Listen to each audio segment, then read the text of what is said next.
অত্যন্ত এর মধ্যে আজকে কেবল শুরু, খুবই সপ্তমী, অনেক সবাই আস্তে আস্তে অংশগ্রহণ করছে। আগামীকালকে অষ্টমী, আমরা আজকে অর্ধেক, আগামীকালকে আরও যাব, পরশুদিনও আমরা সব জায়গায় যাব।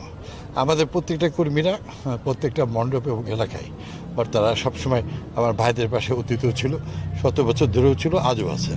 আর এবার সবচেয়ে বড় বিষয় হলো যে তারা অতি নিরাপদে, যে রাজশাহীতে গতবারের তার আগের বারে চেয়ে এবার সর্বোচ্চ 80টির উপরে মণ্ডপ এখানে পরিচালিত হচ্ছে।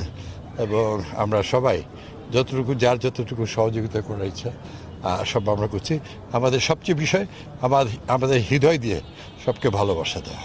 একটি স্বাধীন বাংলাদেশে নতুন জাগরণ সৃষ্টি করেছে এবং সকলের মধ্যে সম্প্রীতি সৃষ্টি হয়েছে। পূজাও বেশি হয়েছে এবং পূজাও বেশি হয়েছে, অত্যন্ত মানুষের ঘরে ঘরে পূজা হয়েছে।